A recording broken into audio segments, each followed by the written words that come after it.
नमस्कार दोस्तों। आज का एपिसोड जो है वो बिटकॉइन सेंट्रिक होने वाला है काफ़ी हद तक, क्योंकि जो स्टार्टिंग की न्यूज़ आ रही है वो जेपी मॉर्गन की तरफ से आ रही है।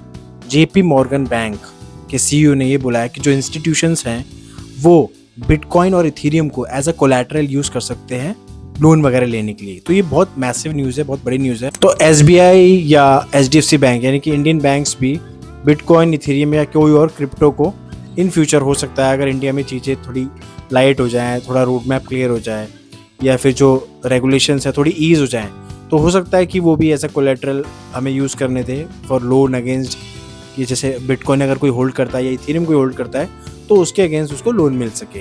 हालांकि जेपी मॉर्गन बैंक ये वही है जो 2 साल पहले आज से बिटकॉइन को क्रिमिनल्स की वैल्यू बोलता था, बेसिकली क्रिमिनल्स के लिए बनाया गया एक टूल बोलता था।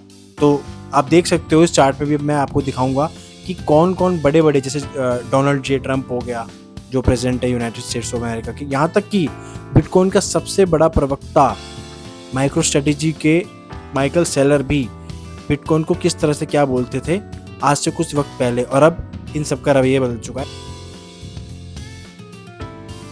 इसके अलावा माइकल सेलर का ये भी कहना है कि आप अपने बैंकर का, यानी कि बैंक का वेट मत कीजिए कि जब बैंक आपके पास आएगा तब आप क्रिप्टो ले या बिटकॉइन ले। बेसिकली अगर माइकल सेलर की मैं बात करूँ तो बिटकॉइन, बेसिकली तो उनका वेट मत कीजिए, आप उससे पहले ही बिटकॉइन को परचेज कीजिए। इससे ये पता लगता है कि वो कितने ज़्यादा इसको लेके बुलिश हैं और बिटकॉइन जो है वो फ्यूचर की एसेट, फ्यूचर की करेंसी होने वाली है।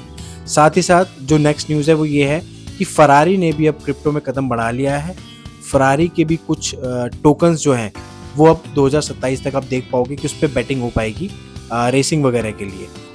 तो अगर सिर्फ 5% कैपिटल जो गोल्ड में इन्वेस्टेड है वो अगर बिटकॉइन में चला जाए तो बिटकॉइन का प्राइस यहाँ से सीधा $2,50,000 तक जा सकता है। ये बहुत ही एक मैसिव अपॉर्चुनिटी हो सकती है अगर गोल्ड के इन्वेस्टर्स या इन्वेस्टमेंट जो कैपिटल है वो अगर बिटकॉइन में मूव करे। इसके अलावा जो बिलियनर है रिकार्डो सेलिनोस, जिनकी 5.5 बिलियन की वर्थ है, उनकी पोर्टफोलियो का 70% बिटकॉइन में है और 30% गोल्ड में है। मतलब कोई भी रिस्की एसेट उसमें है ही नहीं। फ्रांस की गवर्नमेंट बिटकॉइन की सप्लाई का 2%, टोटल बिटकॉइन की सप्लाई का 2% कंसिडर कर रही है एक्वायर करने के लिए उनके खुद के स्ट्रेटेजिक रिजर्व के लिए।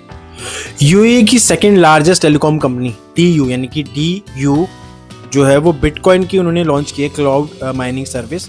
जापानीज स्टार्टअप JPYC दुनिया का पहला येन पैक्ड स्टेबल कॉइन लॉन्च करने जा रहा है जो कि फुली बैक्ड होगा जापानीज गवर्नमेंट्स के जो बॉन्ड्स हैं वो और जो उनकी सेविंग्स है उसके साथ। जैसे कि टेथर की बैकिंग होती है USD से, ऐसे ही अब येन पैक्ड स्टेबल कॉइन की बैकिंग होगी इन गवर्नमेंट बॉन्ड्स और गवर्नमेंट जो भी सेविंग्स है उससे।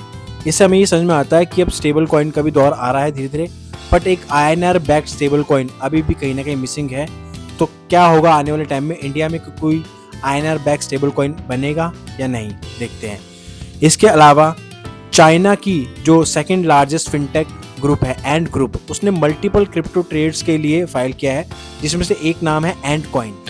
ट्रम्प की जो कंपनी है, बेसिकली ट्रम्प मीडिया कंपनी, वो crypto.com के साथ उन्होंने पार्टनरशिप की है ट्रुथ प्रिडिक्ट मार्केट की। बेसिकली जैसे पॉली मार्केट है एक प्रिडिक्शन मार्केट, बेसिकली एक प्रिडिक्शन मार्केट की। और साथ ही साथ वेस्टर्न यूनियन जो कि बहुत बड़ा एक नाम है, आपको भी पता होगा अगर, वेस्टर्न यूनियन मनी ट्रांसफ़र, वो अपना खुद का स्टेबल कॉइन लॉन्च करने वाले हैं सोलाना पे 2026 में।